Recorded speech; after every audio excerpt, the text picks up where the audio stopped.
vad händer när du från barnsben utsätts för rasism? There's no process for how to address direct racism. Rasismen i Sverige, det är ju precis lika illa som rasismen i alla andra länder.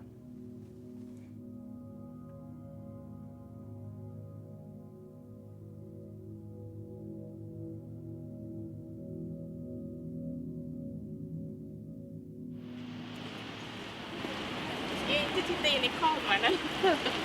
Det spelar ingen roll. Hur är läget? Det är bra. Lite Ja. nervös, som det ska vara, tänker jag.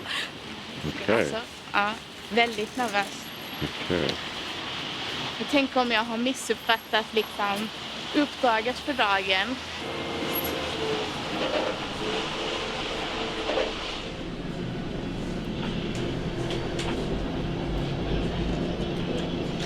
Alltid den här känslan jag tänker på. Du vet när du ska vara i ett rum.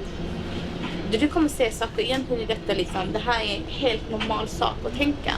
Men du vet på förhand, eller känslan är på förhand, att i det här rummet, även om du sitter med en sanning som är oerhört viktig, så kommer det finnas ett internt motstånd hos människor för att den motsäger sig normen liksom. Jag heter Maria Elisabeth Sumana Dexborg och jag föddes på Sri Lanka.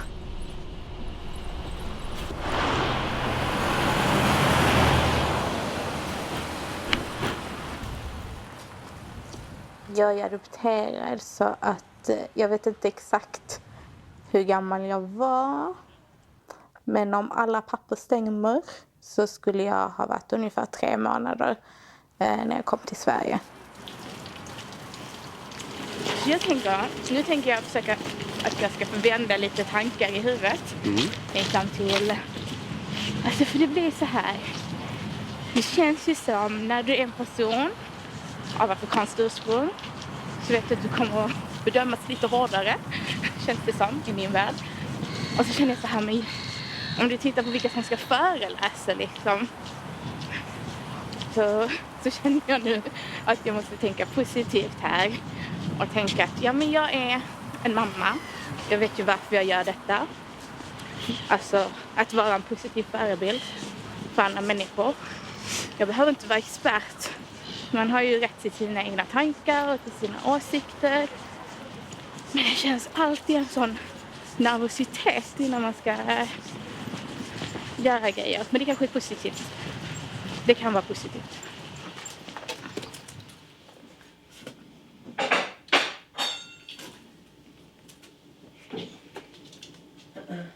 Inte min.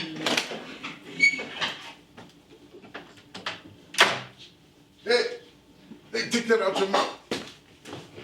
Boo-boo. Take that out. Take it out.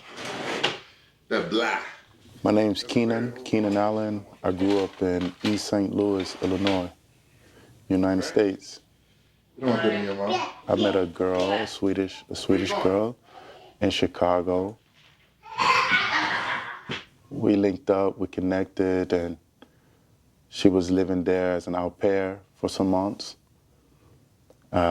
We started dating, and eventually I came to Sweden. I visited. I thought it was straight. I was only here for like 2 weeks, then applied for a visa, came here. Where did she get this from? She just picked it up from the...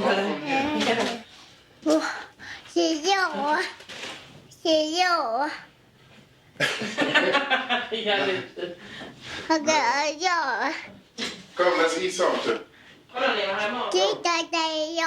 Yeah, that's you. Yeah. Come. Relationship didn't work out, but I'm still here.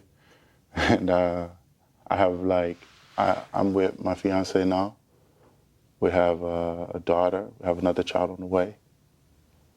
And I'm studying here, working here, so. Jag heter Momodou Jallow och jag är ursprungligen från Gambia, Västafrika.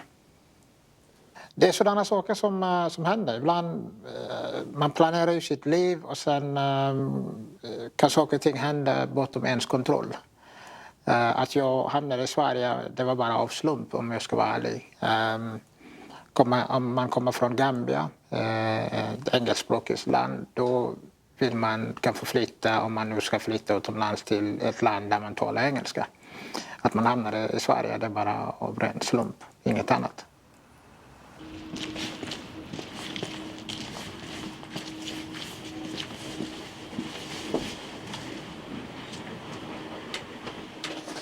Varmt välkomna vill jag säga.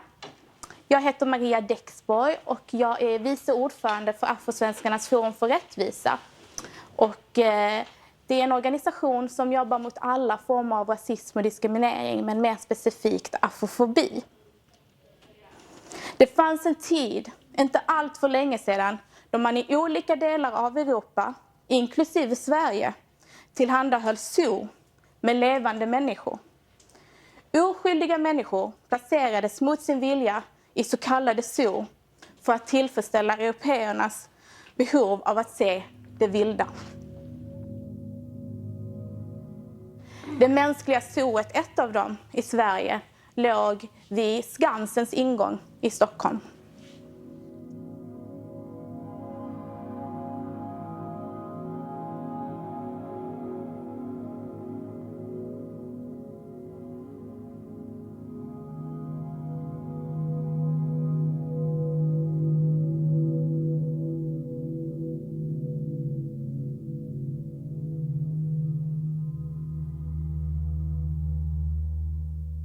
Jag har mitt första minne av rasismen och sen har jag, som är ganska stark, men också har jag starkaste minnen av rasismen. Om man nu börjar med kanske första minnet, som också är ganska starkt, det är just faktiskt första dagen jag landade i Sverige.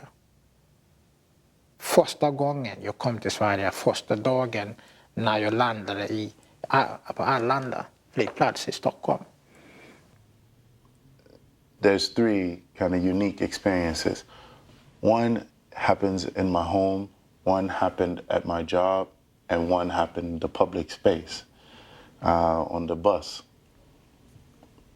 And before I say anything about it, if you just think about that, it's like home, work, public space.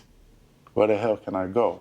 Like, if all of those 3 points experience encounters with some type of racism, you know. Jag minns liksom den här känslan efter att ha gått runt i Malmö när vi på 90-talet.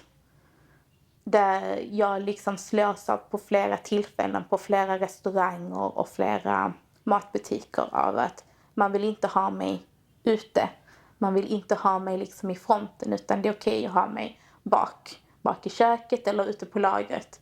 Men inte liksom as the front person. Och när jag kom till Arlanda och vi skulle gå ut, alla gick förbi förutom mig. Polisen stoppade just mig.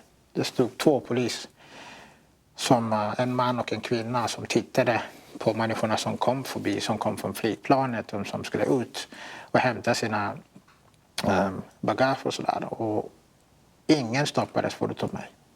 Så fort jag kom fram så sa polisen, hej, please come with us.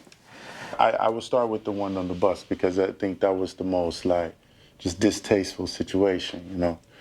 I was with my fiance and we were coming from somewhere headed home, and we saw our bus like at the bus station. It was gonna get ready. It was about to take off. So we start to run, and realizing that we wouldn't make it to the front of the bus because, you know, the bus has 2 doors. We just jumped on the back on the bus from the back door, and then we sat down, like immediately, catch our breath. We were running quite fast. And while we're sitting there, I'm breathing, I'm looking, I'm reaching for my wallet so that I can go up and pay with my card. And before I can even get to it, there was this guy, like maybe 50-year-old white man, standing next to me and saying to me, like, this isn't Africa. in Sweden, you got to pay to ride the bus. Hemköp minns jag att jag sökte jobb, de sökte folk och sitta i en kassa. Då hade jag jobbat i matbutik innan och jobbat på indiska. Så jag tyckte att jag var kvalificerad för jobbet. Ung tjej, ambitiös, alltid varit liksom så ansvarsfull. Och jag ringde på jobbet. Och de blev jätteintresserade. Så det de har på mig nu är ju min skriftliga ansökan med mitt namn och allting. Och har en helt annan förväntan av vem jag är. Så när jag kommer dit där, och det känns ju liksom i telefonen bara, ja men vi ska fixa det här. Och det låter som att du är perfekt för det här jobbet. Liksom. Och när jag väl kommer dit där så minns jag den här personens liksom ögon där det blir liksom, det där var inte vad den personen hade förväntat sig. Jag är en person som inte stämmer in i vad de ville ha fram i sin butik liksom, som ansiktet utåt. Som man är. Och där de helt plötsligt inte behöver någon längre. Och den där känslan när den slås mot den går inte att beskriva, den där smärtan faktiskt. I told him, like, man, you can just, like, sit down. Actually, like, you can either have a seat or you can get off the bus, really, you know. And then he said it again. He just kept, you know, going on with this thing. And he stood there the whole time. And nobody said anything. I mean, my fiance said something, of course, but, like, all the other people on the bus was just, like, quiet or, like, looking forward. Like, you know, this kind of typical thing. Like, I'm in my world, you know. And, like, where's the civil responsibility then, you know? De tog mig till ett rum. Och i det här rummet bad de mig att ta ut mina fikor. Vilket jag gjorde. Jag stoppade handen och drog allting som jag hade i fikorna. Och de bad mig att ta av tröjan, vilket jag gjorde. De bad mig öppna min väska. Jag gjorde det. Och de bad mig ta alla kläderna ut. Jag tog alla kläderna. Och de hjälpte till att ta kläderna och slängde dem på marken. Jag försökte fixa det så att det blev fint. Men de bara tog ut och bara slängde dem på golvet så här. Och då bad de mig att ta av mina byxor. Vilket för en ung, oerfaren kille var ganska... Jag var väldigt nervös och jag blev rädd helt enkelt. Så jag frågade dem varför, så sa de du måste ta av dem. Och under den här tiden, så, eftersom jag var väldigt oerfaren och hade just bara positiva tankar om Sverige och människor, så jag förstod inte riktigt vad de letade efter. Varför gjorde de så här med mig? Jag hade ingen som helst misstanke på att de letade efter knark. Så de bad mig öppna munnen, jag gjorde det. De stoppade var det en penna eller vad det nu för att kolla det, om jag hade någonting. De tittade under armarna. De bad mig att, jag hade bara kalsongerna på. De bad mig att ta av kalsongerna, vilket jag sa nej, jag tänker inte göra. Och då sa de, om du inte gjorde det, om du inte gör det så kommer vi göra det åt dig. Och då började jag gråta. Och jag minns den stunden, det enda jag tänkte på var att varför?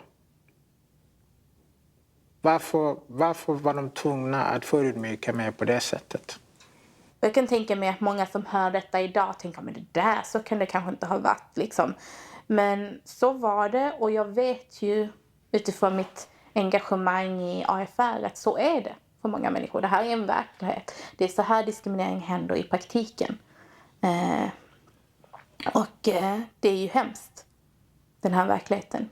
Och som vi inte pratar om. Jag tänkte på alla de här gångerna man har sett svenska turister i Gambia. Hur de välkomnas på flygplatsen.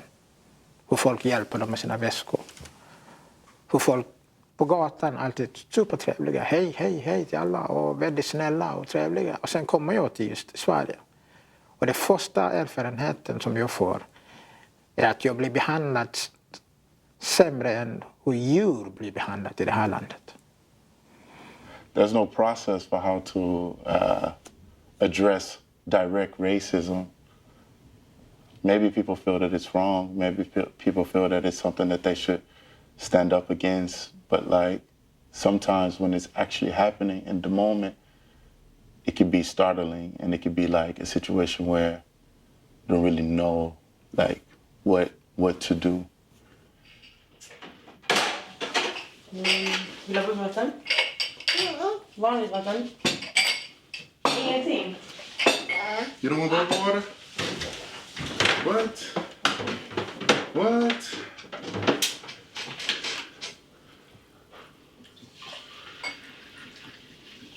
Mama don't want bubble water.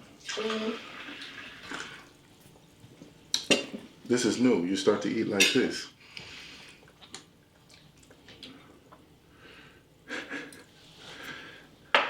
You want some bread? You don't want a maca?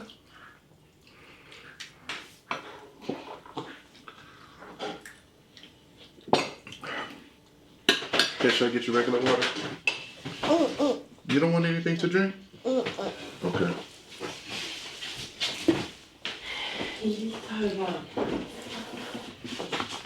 Yeah, I was just, oi.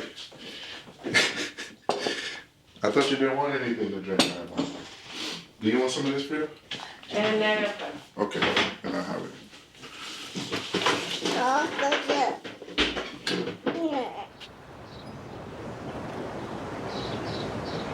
The research is like, in order to complete my bachelor studies in international migration at Malmö University,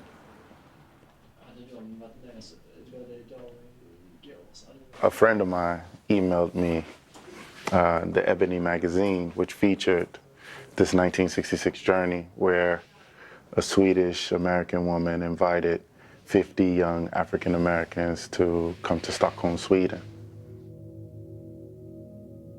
She began to talk to them about Sweden, like this country that had no race prejudices, and this country that was very equal, like in terms of the social welfare state. And the way that the story goes in the article is that the youth, they couldn't really believe this, that there was this place that had no race prejudices, and they became really fascinated in Sweden and the idea of possibly going to Sweden. The problem, I think, though, is when the media got a hold of the initiative, and that's where I come in, as a researcher. I'm basically analyzing the media representations, and I'm offering a type of interpretation of these representations from my own social and political position, actually. So I'm starting with Swedishness and sort of how I think about Swedishness. And there's basically these 2 points that I sort of think that Swedish is white and homogenic from a cultural standpoint, you know.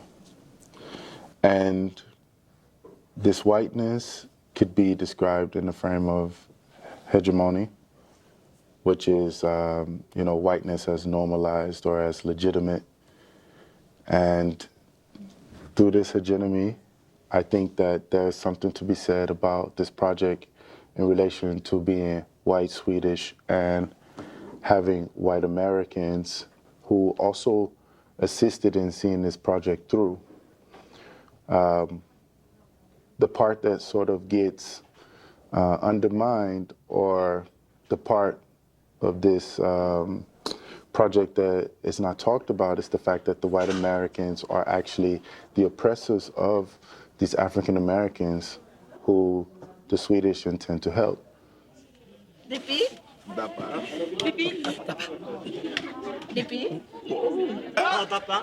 Istället för att motarbeta organisationer som finns, så vill jag istället liksom jobba på att hitta mer gemenskap i det afrosvenska samhället i Malmö. Ja, vem var det? Jag hade en dialog med Jallow, och Jallow var i ENA under den här perioden, European Network Against Racism, och har ju alltid jobbat på ett internationellt plan.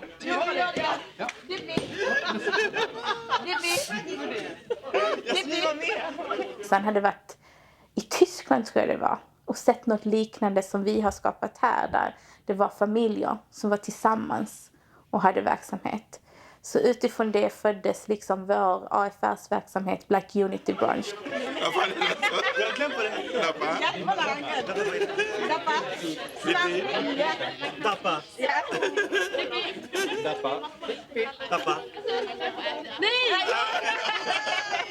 Och där man har ett forum för afrosvenska familjer först och främst, även om dörren då är öppen för alla, att komma dit och få prata om saker som påverkar oss i vår vardag.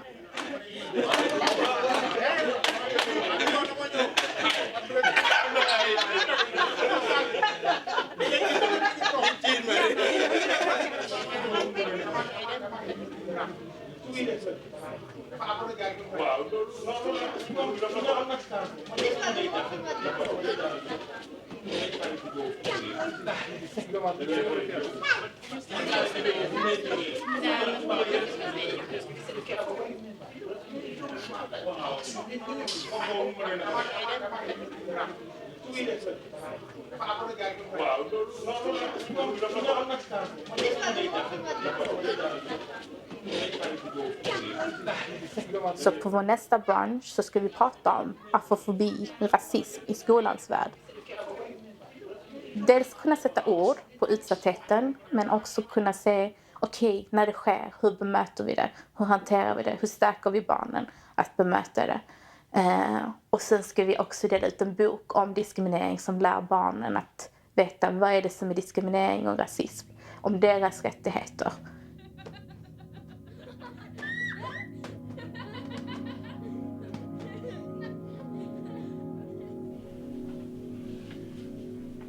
I sort of get into, directly in the 60s, get into the idea of Swedish folkhemmet, which is like the people's home. And what that particular political ideology stood for was a social welfare state, gender equality, but then it began to progress as more like looking not only within the Swedish state, but also looking outside. So aligning itself with decolonization, anti-racist movements, humanitarianism and development. And all of those things together is sort of what gives Sweden this sort of space to define itself as progressive, as a place with no race prejudices, colorblind, no colonial past, the most progressive Western state. And all of that together for me is what I think is the Swedish self-image.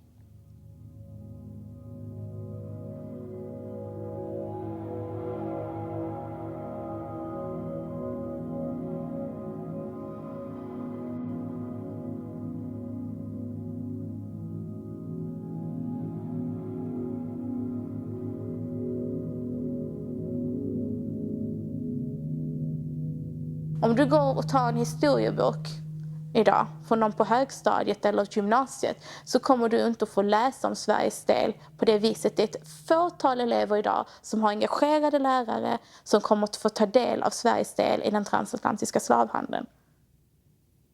Vi har ju exceptionellt järn i Sverige som vi är kända för fortfarande.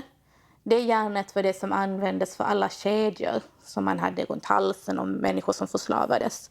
Så dels har vi ju tjänat enorma pengar på järnet.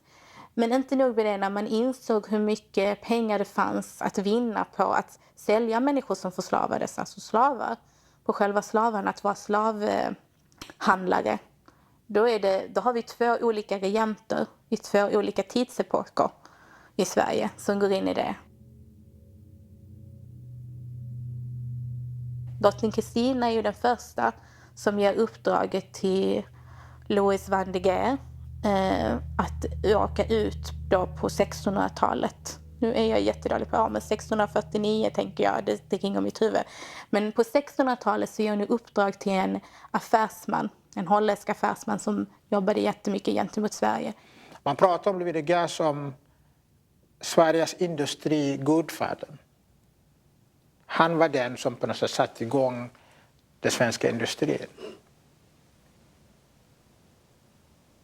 Men man pratar aldrig om att han var den som satte igång slavhandel. Han var den som hade första slavskeppet som åkte från Sverige till Ghana, slavkusten som man kallar det. Så varför berättar jag detaljer kring rikskansler och att drottning Kristina är i uppdrag? Jo, jag vill tydliggöra här att det handlar inte om privata affärsmän som bedriver detta, utan detta gör i Sveriges rikes namn. Och drottning Kristina går därefter också in och skapar ett handelsbolag som är slavhandel och som bygger upp, som är pengar som går till Sverige. Så det är den första regenten som bedriver slavhandel i Sverige. De åkte till Ghana, de köpte förslavade svarta människor. De tog dem från Ghana till Karibien, sålde dem där, köpte andra saker. De tog med också elefantben och andra saker från Ghana och Västafrika. Åkte ner till Karibien, sålde förslavade afrikaner och sen kom tillbaka till Sverige. Och när de kom tillbaka till Sverige, de tog med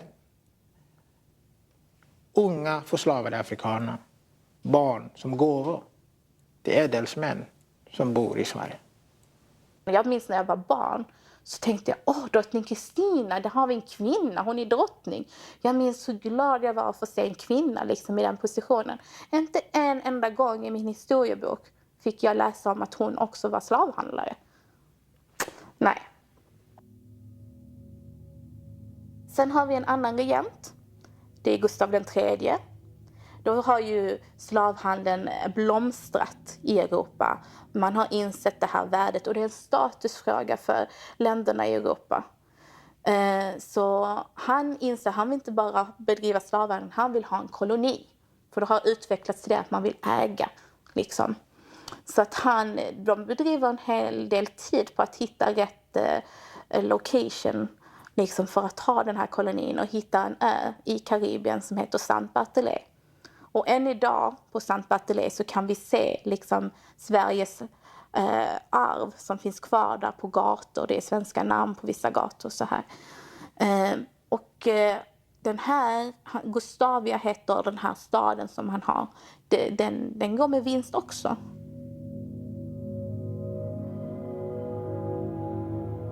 Jag vill också nämna något som är viktigt här för de som säger att Sverige inte var involverat. För det här tycker jag, vi är ett av de sista länderna i Europa att avskaffa slaveriet.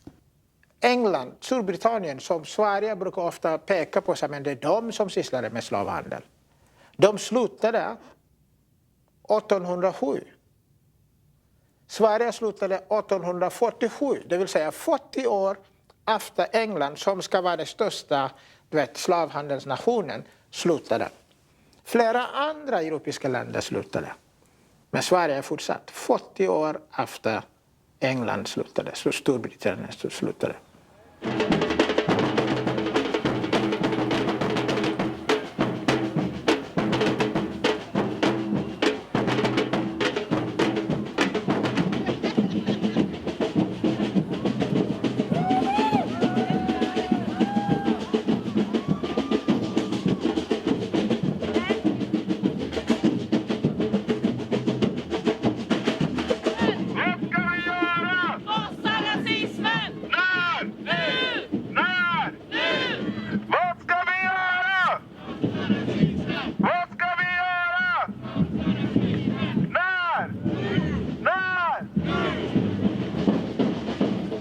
AFR har organiserat Frihetsparaden sedan 2017.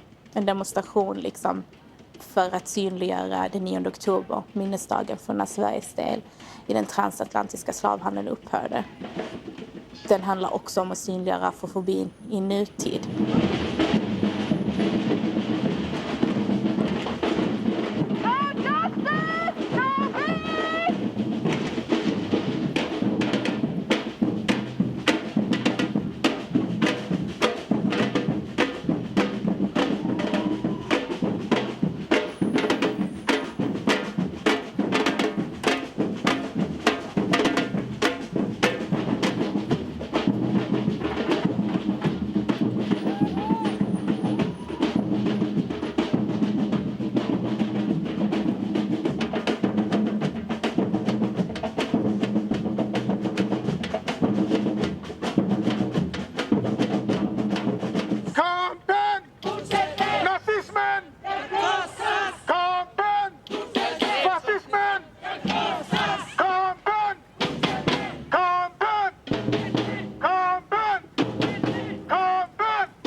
göra? Vad ska vi göra? Vad ska vi göra? Nu! Tanken är inte att vi ska vara ledsna, alltså i Frihetsparaden. Det handlar om en grymhet, alltså en grym historia, alltså verkligen i sorgstecken. Men det handlar också om att, liksom, att göra det med kärlek och att visa att vi är här och visa vår kamp för att få våra rättigheter tillgodosedda.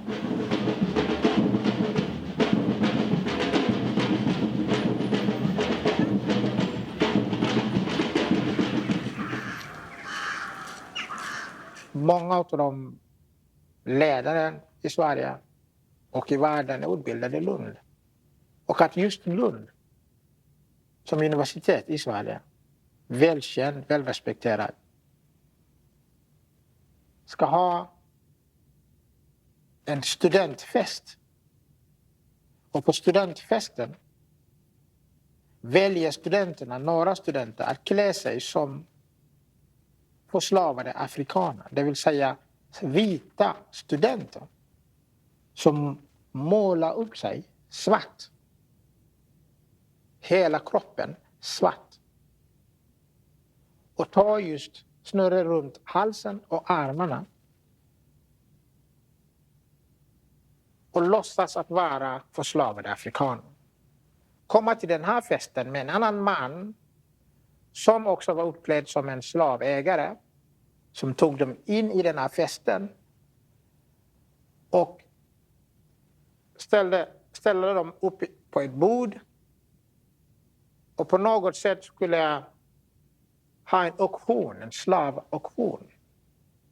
Det fanns ju en utbytesstudent från USA. När hon såg de här killarna, det första hon gjorde var att fråga dem, ursäkta,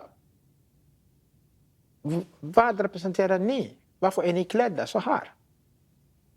Och då svarade en av dem, för att vi är n-ordet.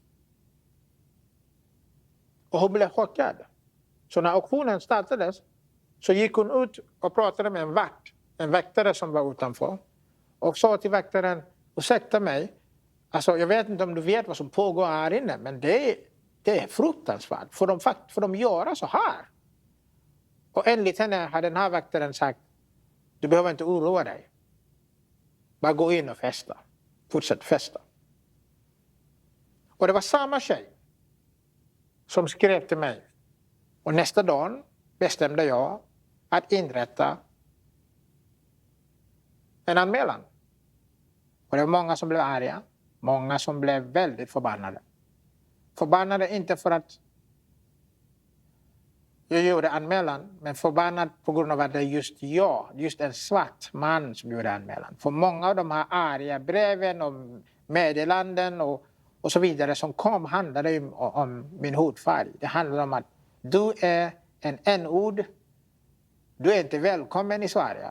Jag fick ju meddelanden eller brev och i sociala medier folk som beskrev var jag bodde. Man hade ju Google Maps. Och då skrev man adress och man klickade på länken så kunde man se exakt var jag bodde. Och då hade man också uppmanat folk att men den personen som fått ihjäl mig, den pistol i pannan och fått ihjäl mig, skulle få ersättning för det.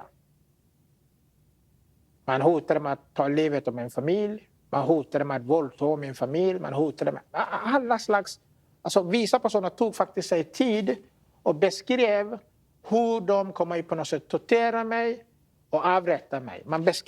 Verkligen... Jag satt och funderade.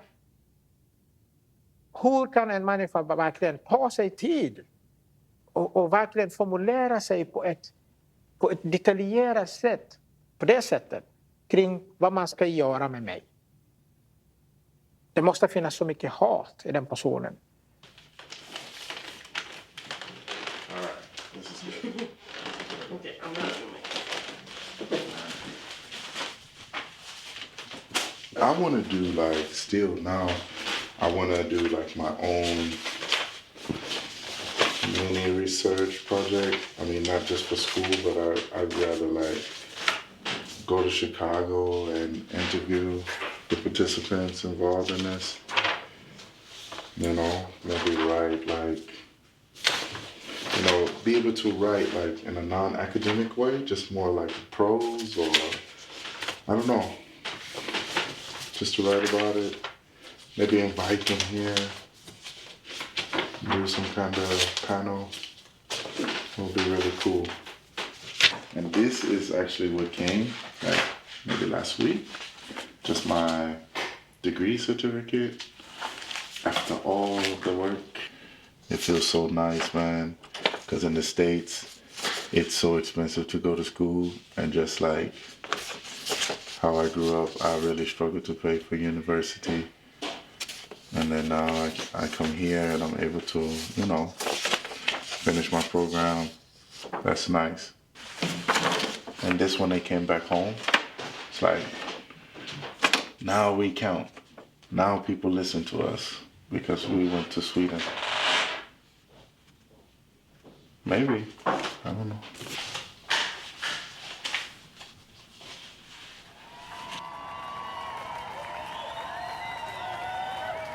Jag vill bara, ska hålla det kort, jag vill bara hälsa er välkomna till den afrikanska kulturfestivalen 2019. Som sagt, jag heter Momodou Jallow. Jag är ordförande för just Afrosvenskarnas forum för rättvisa. Och idag ska vi faktiskt försöka gestalta afrikansk kultur, mat, tradition och så vidare. Den afrikanska kulturfestivalen är ju en festival som har funnits säkert i över 20 års tid i Malmö. Jag minns att jag var funktionär år 2000 och 99 till exempel. Men 2018 så var det första gången som Afrosvenskarnas forum för rättvisa fick förmånen att arrangera kulturfestivalen. Och det är en festival som riktar sig till Malmö stads befolkning framförallt, men också till oss själva inom det afrosvenska samhället.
What is happening now and what we're going to talk about here is something that is affecting our community. It's been affecting our community for a long time.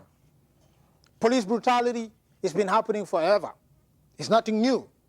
I worked as a security guard for 14 years in Gothenburg, in Malmö, all over the place in Sweden, at the casino and shopping malls, nightclubs. I left the security guard as 2007. I'm a lawyer today. I remember when I was doing my, we get this rehearsal training. Do you want to ask something?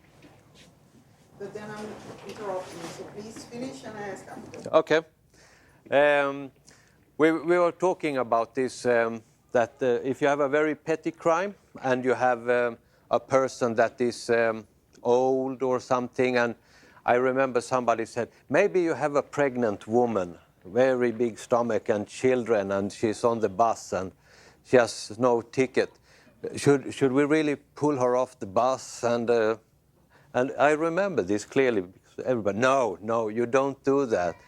You can leave it. You don't have the obligation as a police officer, as a security guard, that you have to enforce. You are allowed the laws, but you can even leave it. You can even look between the fingers and say, it's okay, you can stay.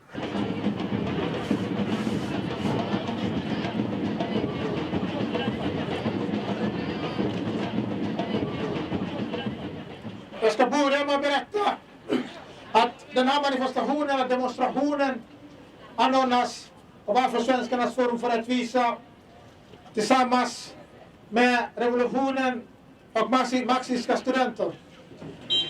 Vi är väldigt glada att ni kom, för att i en demokrati, när saker och ting inte går rätt till, då måste medborgarna stå upp och säga ifrån.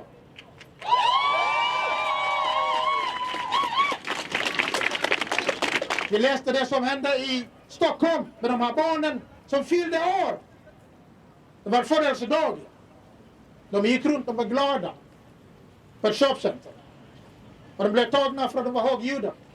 Små barn. Det finns video på det. Ni som inte har sett det, gå och titta på det. Och går vi därifrån mindre än en vecka efter det, så har vi den här gravida kvinnan. Jeanette, tror jag hon heter. Gravid kvinna, höggravid kvinna. Som enligt rykten inte hade någon biljett, men som visade sig att han hade det. Eller hon hade det, förlåt. Och jag tänker så här.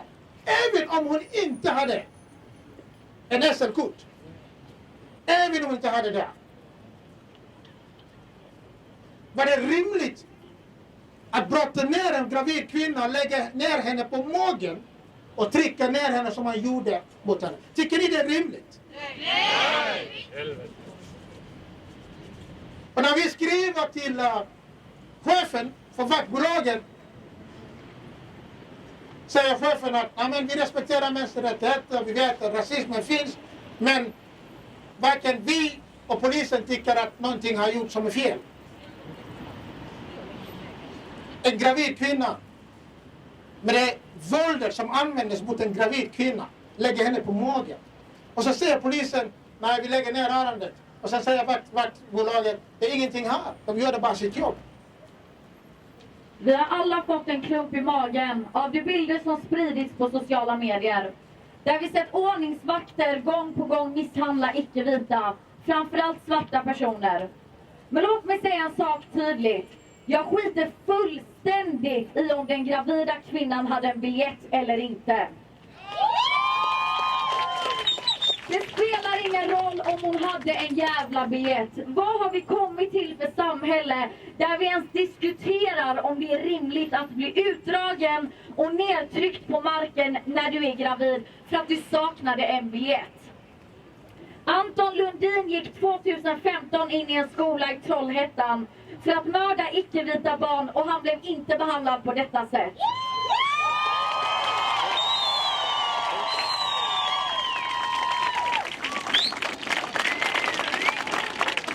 Black lives who? Black lives who? Black lives who?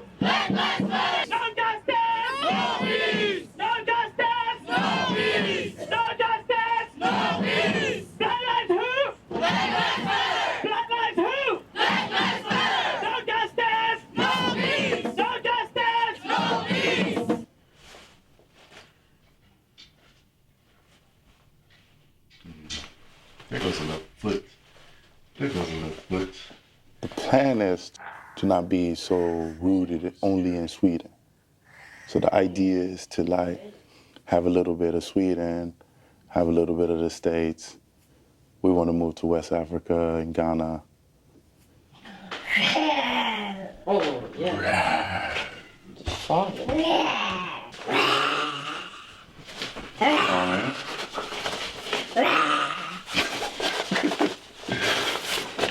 Another horn?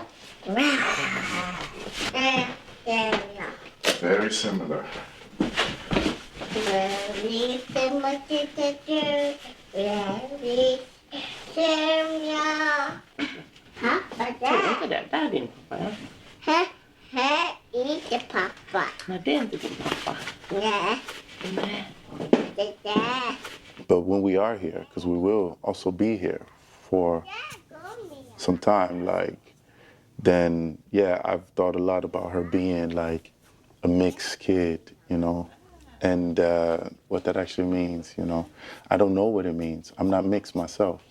So my perspective has never really been about keeping her associated with blackness or raising her in a way that she's assimilated into Swedish society.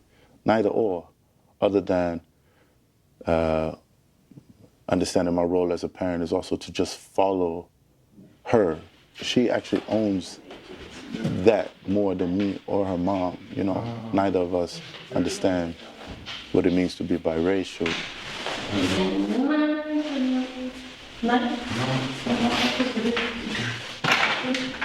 The goal is to, I think, is to just to keep the dialogue super open about these things. Like, it's not anything to avoid. It's something that's always discussed.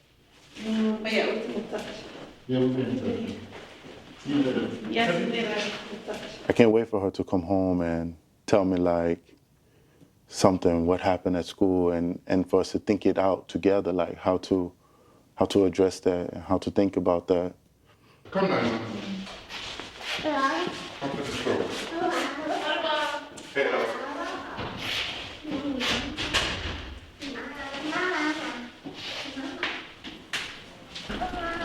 Head up. We're about to go.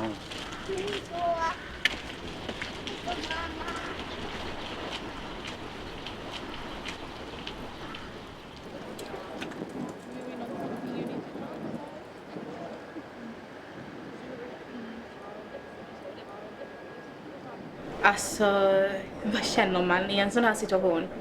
Jag tänker att jag känner mig pressad och stressad och jag tror att det finns en rädsla också. För jag har varit naiv hittills, känner jag lite. För det blir så tydligt för mig, även om jag har jobbat mot rasism i så många år, att vi lever i ett väldigt rasistiskt system. Egentligen så anser jag ju att Malmö stad, Folkets park borde stå här. De var de formella arrangörerna, de ansvariga, de har bara liksom fråntagit sig och slagit och liksom tagit mig, och då har åklagarmyndigheten valt att statuera ut mig som ett exempel. Jag fick ett brev från polisen i maj 2020, och det är ju 1 år och 9 månader senare, om att jag var misstänkt för brott. Jag förstod ju ingenting egentligen. Utan det är i samtal med polisen när jag ringer upp dem som jag förstår att det här handlar om kulturfestivalen 2018. Och det gäller då brott mot ordningslagen. Och det som händer är ju att jag samarbetar med polisen och deltar i polisförhör. Och de bestämmer sig för att väcka ett åtal. Och det gjorde mig väldigt chockad eftersom jag hade samarbetat och förklarat alla omständigheterna. Att man väljer att lägga skattemedel. Och detta känns för mig väldigt konstigt. Jag ska börja en rättegång mot Maria för brott mot ordningslagen efter den afrikanska kulturfestivalen 2018 som anordnades av Folkets park, som då bjöd in AFR för att hjälpa till att arrangera den. Och efter en ganska dålig samverkan i allmänhet så fick Maria beskedet en vecka innan festivalen att hon skulle söka polistillstånd. Hon gjorde det genast och kan inte få svar innan festivalen. Men den hölls. Och nu, 1,5 år senare, så åtalas hon för brott mot ordningslagen. Och inte Folkets park, inte Malmö stad. De är inte här. När du är misstänkt för den här typen av brott och det inte finns fängelse med på straffskalan i sig, då får du inget offentligt ombud i Sverige, utan då måste du stå för den här advokatkostnaden själv. Och det gör ju att du är ganska utlämnad i en rättsprocess om du inte själv har koll på juridiken. Den 17 september 2020 så fick jag gå till domstolen i en rättegång då och försvara mig själv. Vi är här för att stödja Maria i en fånig förhandling som jag tycker att där polisen har dragit benen efter sig.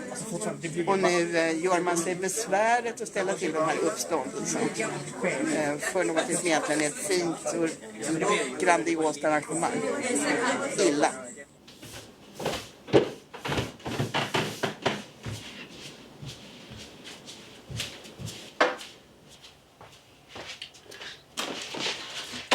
Och här har jag då de här papperna som gäller själva mitt rättsärende då. Med stämningsansökan bland annat och förundersökning och domen också. Och det känns ju jättekonstigt för mig att förekomma i ett sånt sammanhang som att vara den misstänkte i ett brott. Men här är de. Och domen blev ju som den blev. Jag dömdes skyldig för brott mot ordningslagen.